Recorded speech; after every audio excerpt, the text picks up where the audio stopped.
Alright, तो last session में हमने काइनेटिक एनर्जी और potential energy of a particle performing simple harmonic motion या तो ऑसिलेटरी मोशन तक देखा था। तो if you remember, kinetic energy of particle performing simple harmonic motion was given by half m omega square a square minus x square, या फिर आप लिख सकते हो हाफ k, क्योंकि m ओमेगा स्क्वायर होता है k, a square minus x square. Okay, then similarly potential energy is equal to half k x square होता है। तो टोटल एनर्जी आपका आता है, total energy turns out to be kinetic energy plus potential energy. So that is equal to half k a square minus x square plus half k x square. तो ये आ गया आपका half k common a square minus x square plus x square, मतलब half k a square या फिर half m omega square a square. So this is total energy of particle performing simple harmonic motion या फिर oscillatory motion. And as you can see, what do we notice? We notice that total energy of the particle is proportional to mass. Total energy of the particle performing SHM is proportional to angular frequency square. Okay, या फिर आप बोल सकते हो linear frequency square also, because omega is 2 pi n. तो एक ही बात है, right? So total energy is proportional to angular frequency square या फिर linear frequency square, is one and the same thing.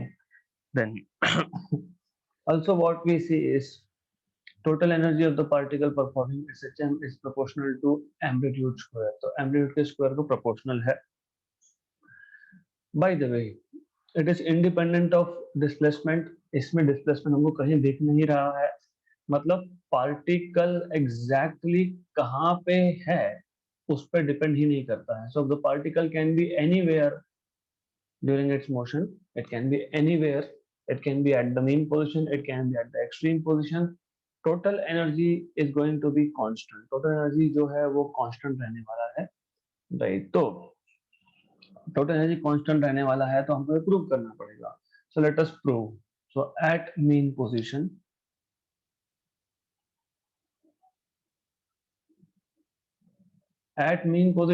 what you will have is x equal to 0 होता है mean position पे, तो kinetic energy will be equal to half k a square minus zero square, क्योंकि x की value 0 है, तो ये आपका आ गया हाफ के a स्क्वायर. और potential energy at mean position is half के x स्क्वायर, x तो 0 ही है तो ये 0 आ गया. तो टोटल एनर्जी है आपका काइनेटिक प्लस पोटेंशियल, तो this is half k a square. तो मेन पोजीशन में हमने प्रूव कर दिया कि total energy is half k a square, और हमने यहाँ पे भी लिखा ही है the total energy half k a square. अब हम लोग एक्सट्रीम पोजीशन पे प्रूव कर लेंगे. So at extreme position,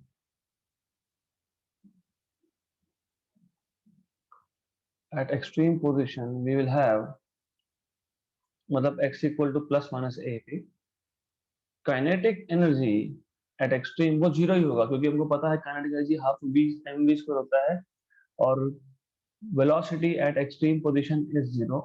तो half k a square minus x square, तो half k a square minus a square, तो that is equal to zero. And potential energy जो होता है वो होता है हाफ के एक्स स्क्वायर, तो half k x is plus minus ए, उसका स्क्वायर ए स्क्वायर. तो मीन पे potential energy is zero, kinetic is maximum, और एक्सट्रीम पे kinetic is zero, potential is maximum. तो टोटल एनर्जी आपका आएगा वापस से काइनेटिक प्लस पोटेंशियल एनर्जी, तो आपको मिल जाएगा वापस से हाफ के ए स्क्वायर. तो what we have just proved is conservation of total energy. मतलब पार्टिकल जब मोशन परफॉर्म कर रहा है, particle can be anywhere, so kinetic energy is changing, potential energy is changing, but total energy is constant. So hence, this is how you can prove conservation of total energy. अब we have to see the graph. हमको देखना है कि how potential energy and kinetic energy are varying with displacement. तो हमको एक graph से हम देखेंगे वो. So now this is displacement axis, x-axis minus x-axis. This is energy axis. So this is energy axis. Now the thing is total energy तो constant ही रहने वाला है और total energy is going to be constant, right? तो ये जो मैंने red line दिखाई है, this is for total energy, this is going to be constant always. अब let us point amplitudes here. तो यहाँ पे ये एम्पलीट्यूड है -a और ये एम्पलीट्यूड है यहाँ पे +a, राइट? तो मैंने सिर्फ एम्पलीट्यूड्स मार्क कर दिए. Let us just write it over here. -a + a amplitude है ये x इक्वल टू 0 है. What we see from equations, extreme position पे whatever energy the particle has is only potential. तो एक्सट्रीम पे potential energy जो होगा extreme पे वो मैक्सिमम होगा और मीन पे पोटेंशियल एनर्जी 0 होगा. तो the graph of potential energy will be something like this. तो ये जो एक्सट्रीम पोजीशंस है ए और -a, यहाँ पे सारा का सारा एनर्जी पोटेंशियल है. ओके, काइनेटिक 0 है और मीन पे पोटेंशियल एनर्जी 0 है. This is what we are showing by the help of this graph, right? Kinetic का उल्टा है. काइनेटिक के केस में एक्सट्रीम पोजीशन पे काइनेटिक एनर्जी 0 है और मीन पे काइनेटिक एनर्जी मैक्सिमम है. तो उसका ग्राफ कुछ ऐसा दिखने वाला है, something like this. So this is kinetic energy graph and this is going to be potential energy graph. Okay, तो पोटेंशियल एनर्जी और काइनेटिक एनर्जी की वेरिएशंस यू सी, और हमेशा काइनेटिक और पोटेंशियल का एडिशन जो होता है वो टोटल एनर्जी होगा. आप अगर मीन पोजीशन पर देख लोगे तो मीन पे पोटेंशियल एनर्जी 0 हो गया और काइनेटिक एनर्जी मैक्सिमम हो गया, तो दोनों का एडिशन टोटल एनर्जी आएगा. आप अगर एक्सट्रीम पे देखोगे तो एक्सट्रीम पे पोटेंशियल एनर्जी मैक्सिमम हो गया और काइनेटिक एनर्जी मिनिमम हो गया, तो भी एडिशन जो है वो टोटल आपका E ही मिलने वाला है आपको. So this is how it looks like. Okay, so now once you know this, यहाँ तक अगर आपको समझा है तो अब हम बेसिकली दो सिंपल हार्मोनिक मोशंस को कंबाइन करने वाले हैं.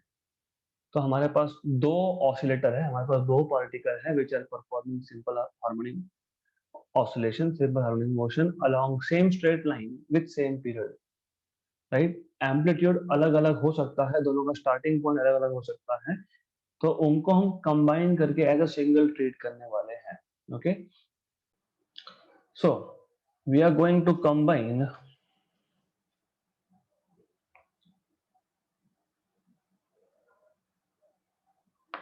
two SHMs, composition of two simple harmonic motions having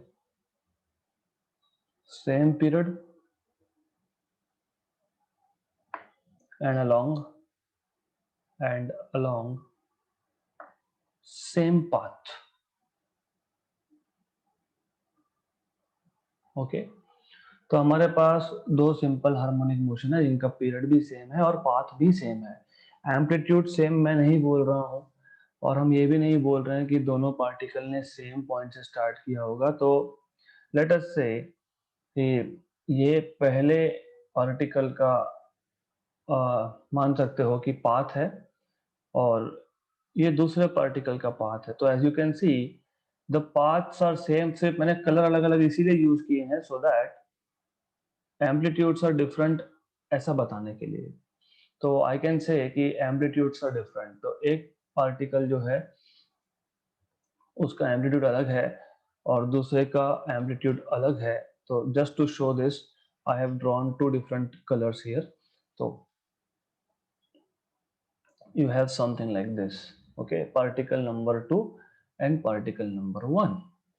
अब जो particle 1 है it is performing SHM separately, particle 2 is performing SHM separately. तो इसका इक्वेशन होगा x1 equal to a1 sin of omega t plus alpha 1. हमने plus alpha क्यों लिखा? हमने प्लस अल्फा इसके लिए लिखा because we don't know if the particle is starting from mean position और एक्सट्रीम पोजीशन। तो हम लोग जनरल केस डिस्कस कर रहे हैं in which particle can start from anywhere, और हम लोग बाद में पूरा डेरिवेशन करने के बाद स्पेशल केसेस में बोलेंगे कि अच्छा पार्टिकल ने यहाँ से स्टार्ट किया होता तो इक्वेशन ये आता and so on so forth. तो दूसरा पार्टिकल है x2 equal to a2 sine of omega 2 plus omega t plus alpha 2। देखो the problem lies in how you understand things, क्योंकि याद इसलिए नहीं रहता क्योंकि नॉर्मली फिजिक्स में स्टूडेंट्स गो फॉर रटाफिकेशन which is very, you can say it is बहुत गलत है ये, you should not be doing this. Concept को समझ लो। अभी जो हम डेरिवेशन करने वाले हैं मैथमेटिक्स बहुत ज्यादा इन्वॉल्व है, बट कॉन्सेप्ट समझा होगा तो इट्स नॉट रियली डिफिकल्ट। हमको करना क्या है, हमको दो सिंपल हार्मोनिक मोशन जो सेम पाथ पे थे, जिनका पीरियड भी सेम था, राइट, मतलब एम्पलीट्यूड सेम नहीं था, इनिशियल पोजीशन सेम हो सकती है नहीं हो सकती हम देखेंगे बाद में, एम्पलीट्यूड भी सेम हो सकता है नहीं हो सकता है बाद में देखेंगे। इन दोनों सिंपल हार्मोनिक मोशंस को हम कंबाइन करके सिंगल मोशन क्रिएट करेंगे। मतलब ऐसा मान लो कि मैं ये बोल रहा हूँ कि इन दोनों पार्टिकल को एक डब्बे में डाल दिया, मतलब टू पार्टिकल्स को सिंगल ट्रीट कर रहे हैं, और ये अब हम देखेंगे कि अगर इन दोनों को कंबाइन करके सिंगल ट्रीट किया तो what will be the resultant equations. So from principle of superposition, और एग्जाम में लिखना भी बहुत इजी होता है, तो यू जस्ट हैव टू, आपको सिर्फ डिस्क्राइब करना है system. Consider two particles performing simple harmonic motion along same path having same period. The equation of displacement of these two particles is given by x1 equal to a1 sin omega t plus alpha 1, x2 equal to a2 sin omega t plus alpha 2. We know that from principle of superposition, the resultant of the two is given by x1 plus x2. तो x1 आया आपके पास a1 sin of omega t plus alpha 1 plus x2 आया आपके पास a2 sine of omega t plus alpha 2, right. अब you know what is sine of a plus b, तो sine of a plus b apply करो, तो sine a cos b plus cos a sine b plus a2 sine a cos b plus cos a sine b, ऐसा। और मैंने intentionally एक के नीचे एक लिखा है, intentionally because I want to take out sine omega t common from these two terms and cos omega t common from these two terms. So what happens if I take out sin omega t common? Okay, कर सकते हैं वैसे भी। So if you take out sin omega t common from the first and third term, तो आपको मिलेगा, ये sin omega t आ गया कॉमन, तो आपको मिलेगा a1 cos alpha 1 plus a2 cos alpha 2 plus दूसरे में से cos ओमेगा t कॉमन निकालोगे तो a1 sin alpha 1 plus a2 sin alpha 2 ऐसा आने वाला है। Okay, right. अब हम कुछ assumptions करेंगे यहाँ पे। So we will say let a1 cos alpha 1 plus a2 cos alpha 2 equal to r cos delta, where r is resultant amplitude, दोनों सिंपल हार्मोनिक मोशन को कंबाइन करने के बाद जो आएगा वो, and a1 sin alpha 1 plus a2 sin alpha 2 equal to r sin delta, right.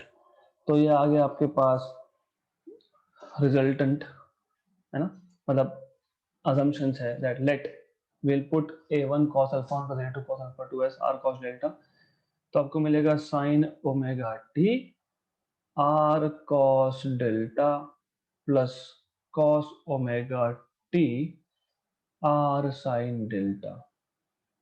तो ये आपको मिल जाएगा, r कॉमन निकाल लोगे आप, sin omega t cos delta plus cos omega t sin delta, तो ये आपको मिल जाएगा r sin of omega t plus delta, क्योंकि वापस sin है cos b plus cos a, sin भी हमने अप्लाई कर दिया, तो from that we get this particular equation for displacement, right. तो व्हाट वी नोटिस इज कि दोनों मोशन को कंबाइन करने के बाद जो हमको इक्वेशन मिला है वो इक्वेशन भी एग्जैक्टली उसी फॉर्म में है, amplitude sine of omega t plus delta. तो where R is resultant amplitude and delta is resultant phase angle, resultant phase है ये, राइट। तो हम बोल सकते हैं कि composition of two SHM is also an SHM, दोनों को कंबाइन करने के बाद भी SHM ही बना है। अब what we will do is, ये जो हमारे पास इक्वेशन आया है, जो हमने अज्यूम किया है r cos डेल्टा और r sin डेल्टा, इसको हम स्क्वायर ऐड कर लेंगे। क्यों? क्योंकि मुझे रिजल्टेंट एम्पलीट्यूड का इक्वेशन पता नहीं है, तो पता कर लेंगे। वैसे अगर आपका वेक्टर्स बहुत ज्यादा स्ट्रांग होगा और आपको पता होगा कि किसी भी दो वेक्टर का रिजल्टेंट आता है a1 स्क्वायर, मतलब पहला vector square plus second vector square plus 2 times of first vector second vector, है ना, into cos of phase difference.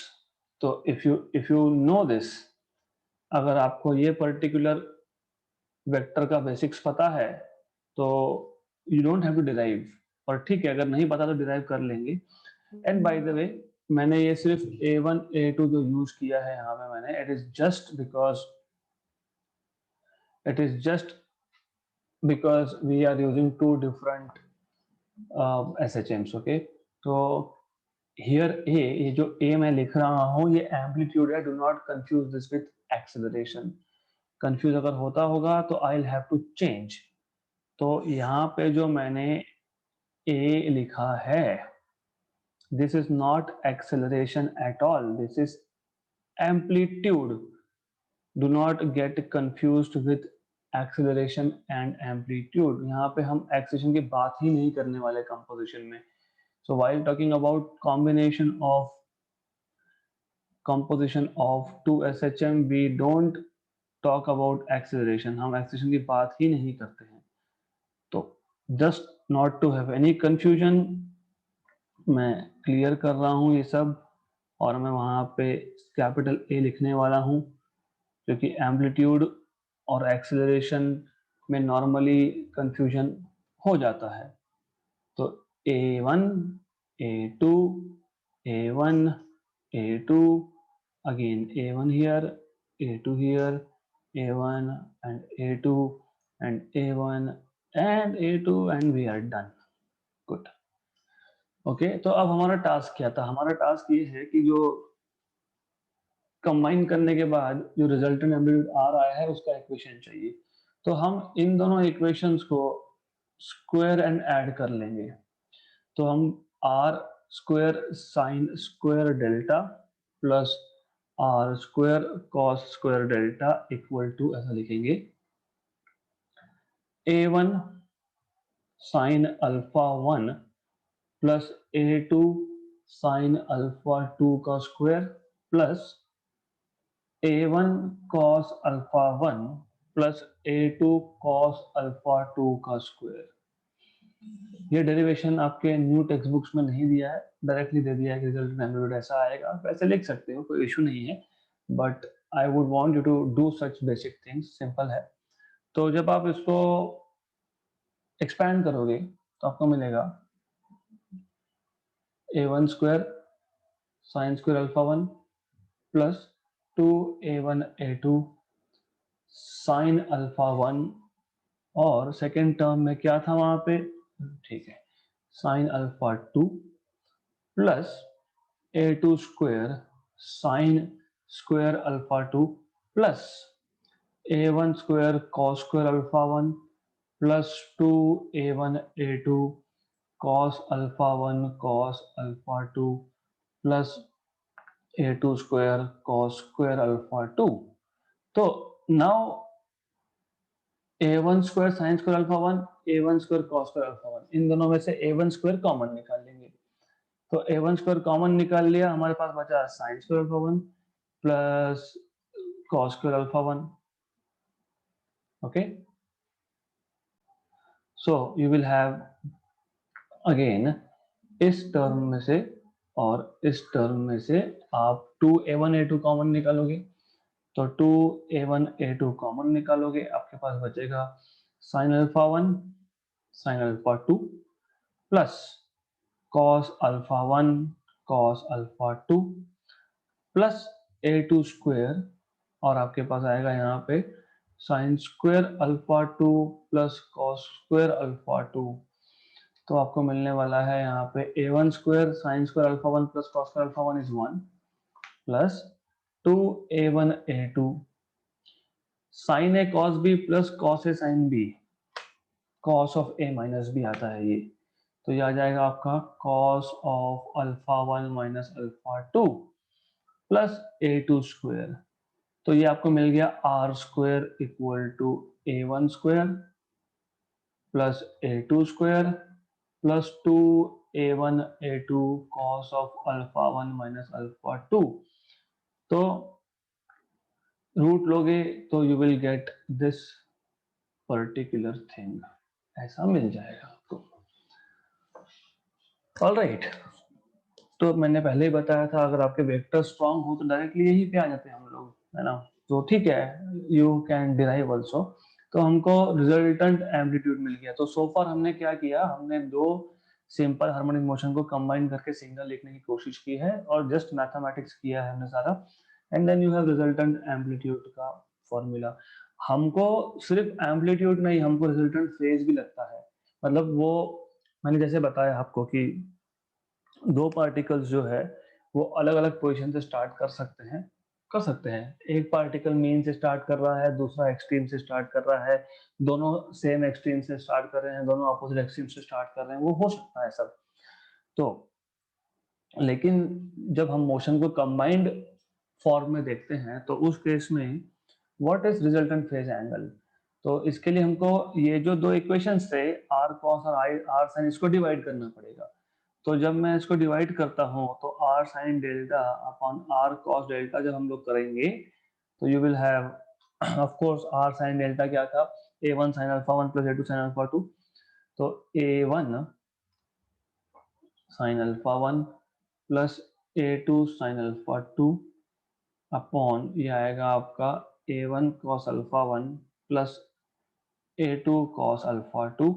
तो r r cancel, sine by cos is tan delta, तो tan delta equal to a1 sin alpha 1 plus a2 sin alpha 2 upon a1 cos alpha 1 plus a2 cos alpha 2।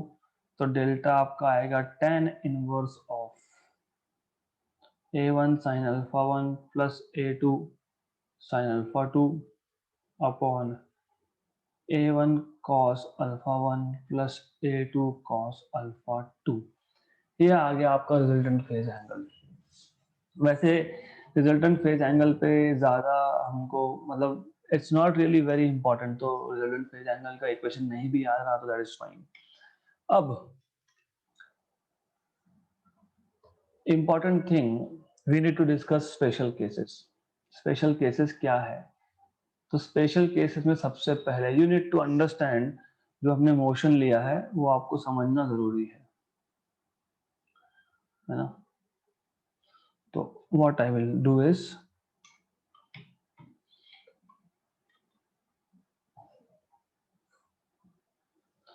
मान लेते हैं ये, इसको मैं overlap कर देता हूँ for the time being. Okay, good, so kind of overlap. अब व्हाट हैपेंस इफ, देखो बुक्स में कैसा दिया होता है, बुक्स में बोला होता है case number 1, if alpha 1 minus alpha 2 equal to 0, मतलब cos of alpha 1 minus alpha 2 is cos of 0, that is 1। Okay, पर इसका एग्जैक्ट मतलब नहीं लिखा होता है बुक में। इसका एग्जैक्ट मतलब ये होता है कि दोनों पार्टिकल्स जो है वो सेम पॉइंट से स्टार्ट कर रहे हैं। So both particles are starting their motion exactly from the same point. क्योंकि याद रखना कि हम लोग एक कंबाइंड एसएचएम देख रहे हैं, तो अल्फा 1 माइनस अल्फा 2 जीरो होने का मतलब है कि अल्फा 1 और अल्फा 2 इक्वल है। इसका मतलब ये है कि दोनों पार्टिकल सेम पोजीशन से स्टार्ट कर रहे हैं, और इसका मतलब ये होता है that both are starting either from mean और फ्रॉम एक्सट्रीम, या फिर कहीं से भी, लेकिन साथ में स्टार्ट कर रहे हैं। तो रिजल्टेंट एम्पलीट्यूड आर क्या मिलेगा, under root of a1 square plus a2 square plus 2a1 a2 cos of 0 that is 1, है ना। तो मैं लिखूंगा नहीं यहाँ पे। तो r क्या हो गया, under root of a1 plus a2 bracket square, मतलब आपको मिल जाएगा a1 प्लस a2। तो इस केस में जो रिजल्टेंट एम्पलीट्यूड आएगा वो दोनों का एडिशन आने वाला है, तो it is going to be r a1 plus a2। अब इसमें और एक स्पेशल केस अगर हमने जोड़ दिया, मतलब इफ आई से कि दोनों पार्टिकल ने तो सेम पोजीशन से स्टार्ट किया, लेकिन दोनों का अगर एम्पलीट्यूड भी सेम होगा तो r will be equal to a plus a, that is 2a। so if the particles are starting from the same position and additionally they have same amplitudes, so you will have resultant amplitude as 2a। okay, तो special case number 2, alpha 1 minus alpha 2 equal to pi by 2। इसका मतलब ये होता है कि एक particle mean से start कर रहा है, दूसरा पार्टिकल एक्सट्रीम से स्टार्ट कर रहा है। So one particle is starting from its mean position while the other is starting from its extreme position। तो यहाँ पे cos of alpha 1 minus alpha 2 आपके पास आ जाएगा cos of pi by 2 that is equal to 0। तो आपको r मिल जाएगा under root of a1 square plus a2 square, that's it. क्योंकि प्लस 2 a1 a2 cos 0 है वहां पे वो। ओके, तो अगेन इसमें स्पेशल केस कि अगर a1 a2 ये a आया, तो r equal to a square plus a square आएगा, मतलब ये आ जाएगा under root of 2a square, मतलब अंडर रूट ऑफ 2a। तो ये आ जाएगा आपका resultant under root of 2a। Okay, third case, अगर अल्फा 1 माइनस अल्फा 2 ये पाई है, इसका मतलब दोनों पार्टिकल एक्सट्रीम से स्टार्ट कर रहे हैं, एक लेफ्ट एक्सट्रीम से स्टार्ट कर रहा है, एक राइट एक्सट्रीम से स्टार्ट कर रहा है। तो इस केस में cos of alpha 1 minus alpha 2 ये आ जाएगा -1, क्योंकि cos ऑफ पाई इज -1। तो you will have this as r equal to under root of a1 square plus a2 square minus 2 a1 a2 ऐसा आ जाएगा। तो ये आप लिखोगे under root of a1 minus a2 bracket square, तो आप r लिखोगे जस्ट a1 माइनस a2। अब इसमें स्पेशल केस, अगर दोनों एम्पलीट्यूड्स भी सेम हुए तो रिजल्टेंट इज 0। तो if a1 equal to a2 आया तो विच इंप्लाइज r इज 0, मतलब रिजल्टेंट एम्पलीट्यूड इज 0 हो गया, कैंसलेशन हो गया। ओके, तो ऐसा हम लोग दो एसएचएम को कंबाइंड फॉर्म में देख सकते हैं। We can see that these two motions are combined SHM है ये। Alright, so this is all about composition of two SHMs। बहुत सिंपल केस था, एक्सट्रीमली सिंपल केस था ये। Now the last topic of this chapter is simple pendulum, देखो simple pendulum को simple harmonic motion special case में treat किया जा सकता है। It is not true for all the angles. हमने रिजिड सपोर्ट लिया है, रिजिड सपोर्ट पे हमने एक पेंडुलम लिया है। अब बाय द वे आपको just for your information, ideal pendulum और प्रैक्टिकल पेंडुलम में डिफरेंस क्या होता है। आइडियल पेंडुलम में जो हम स्ट्रिंग लेते हैं, जो रस्सी है, उसके नीचे एक हेवी पॉइंट मास होता है, हेवी पॉइंट मास। और जो स्ट्रिंग है, ये जो रस्सी है, ये मासलेस और इनएक्सटेंसिबल होती है, मतलब उसका मास नहीं है। बट ऐसा आइडियल पेंडुलम एग्जिस्ट नहीं करता। तो हम लोग बात करते हैं रियल पेंडुलम की। तो रियल पेंडुलम में क्या होता है कि एक बॉब होता है आपके पास, you have a small ball, heavy ball which is called as bob, and ये जो स्ट्रिंग है ये लाइट और इनएक्सटेंसिबल है, मासलेस नहीं है, लाइट है। और लेंथ ऑफ द पेंडुलम आप सेंटर ऑफ मास से मेजर करते हो, क्योंकि आइडियल पेंडुलम में क्या था कि पॉइंट, आइडियल पेंडुलम में पॉइंट मास था।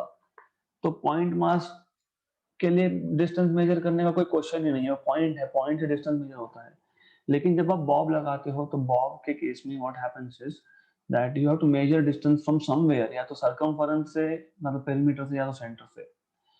अब what we are going to do is, हम इस बॉब को, इस पेंडुलम को यहाँ पे लाएंगे, डिस्प्लेस्ड पोजीशन में लाएंगे। Okay, so we are just bringing this over here. Okay, right, and हम इसको रिलीज कर देंगे।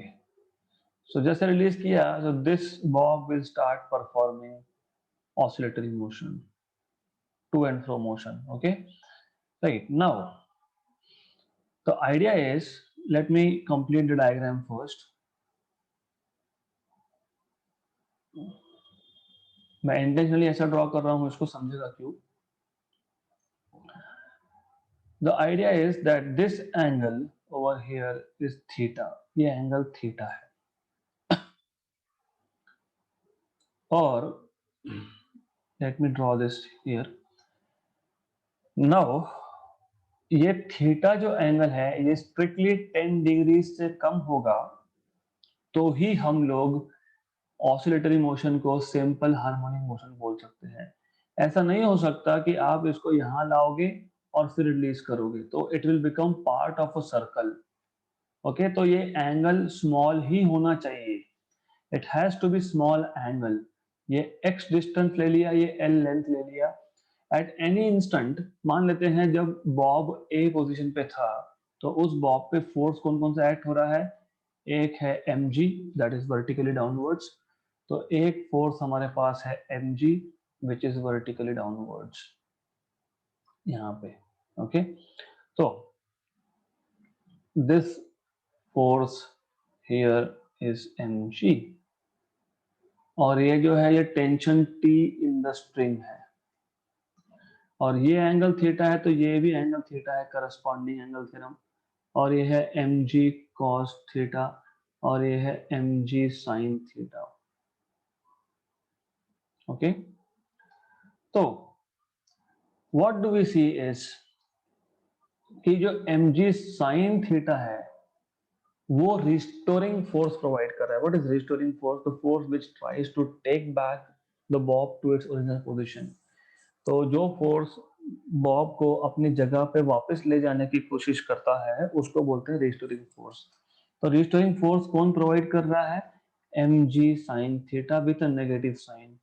नेगेटिव क्यों? क्योंकि डायरेक्शन टुवर्ड सेंटर है, डिस्प्लेसमेंट और फोर्स का डायरेक्शन अपोजिट होता है, इसलिए। राइट, और मैंने पहले ही बोला कि एंगल जो है वो स्मॉल होना चाहिए, और अगर एंगल स्मॉल है तो फोर्स आपका आएगा, भाई एंगल स्मॉल है तो आपको पता है कि स्मॉल एंगल के लिए sine theta is approximately equal to theta आता है। और आप theta, if you know mathematics, मतलब बेसिक है ये, x which is arc length, ये x जो है ये आर्क लेंथ है, इस r इंटू थीटा मतलब लेंथ इंटू थीटा, ये तो आपने पढ़ा होगा स्कूल में ही, arc length is radius times theta, radius is length, तो आपको मिल जाएगा theta as x by l, तो ये आपका आ जाएगा approximately x by l. Therefore force F you will be getting minus mg x by l। और अगर आपको याद है कि मैंने बताया था ये कि जब जब फोर्स डिस्प्लेसमेंट को प्रोपोर्शनल होगा then the motion is simple harmonic motion. वही है यहाँ पे, force here is proportional to minus x, क्यों, m constant, g constant, l constant, तो force is proportional to x, मतलब ये जो मोशन है ये हो गया आपका simple harmonic motion under the condition that theta is small which is has to be less than 10 degrees. 10 degree के ऊपर आप इस मोशन को सिंपल हार्मोनिक ट्रीट नहीं कर सकते, तो जेडब्ल्यू नीट के पर्सपेक्टिव से ये इंपॉर्टेंट चीज है that you can treat the motion to be simple harmonic if and only if this semi vertical angle happens to be less than 10 degree।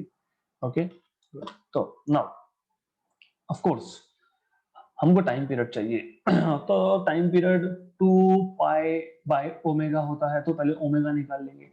Force क्या होता है, मास इनटू एक्सेलरेशन, मास cancel हो गया, right, तो हमको क्या मिल गया, हमको मिल गया यहाँ पे basically a by x equal to minus g by l, right, this is acceleration per unit length, इसको एक्सेलरेशन पर यूनिट लेंथ बोलते हैं in any case. Now if you remember simple harmonic motion में acceleration आता है minus omega square x, minus omega x square minus omega square x, ऐसा आता है, minus omega square x आता है by x equal to minus g bye N, right. तो you have to first make a link. हमने क्या किया, हमने पेंडुलम लिया, थोड़ा सा उसको डिस्प्लेस किया, रिलीज कर दिया, it is performing simple harmonic motion. कैसे, तो force equal to minus m g sine theta या रिस्टोरिंग फोर्स, थीटा स्मॉल है इसलिए हम लोग थीटा को एक्स बाय एल लिखते हैं, तो force equal to minus m g x by l, force is proportional to minus x is a proof that this motion is simple harmonic motion. क्योंकि simple harmonic motion है तो simple harmonic motion में acceleration minus omega square x आता है, तो लिख सकते हैं x x cancel, minus minus cancel, तो omega square is g by l, मतलब omega is under root of g by L. और टाइम पीरियड तुमको पता ही है, टाइम पीरियड होता है 2 पाई बाय ओमेगा, तो 2 pi under root of g by l, that is 2 pi under root of l by g. तो मिल गया टाइम पीरियड का equation for a simple pendulum. Now you have equation for time period of simple pendulum। okay, now you see that time period is proportional to length, तो इससे पहला law बन गया law of length, law of length. तो there are 4 laws of simple pendulum, है ना। पहला है law of length, what does it tell you, it tells you that time period of a simple pendulum is directly proportional to square root of its length, simple है। दूसरा है law of acceleration due to gravity,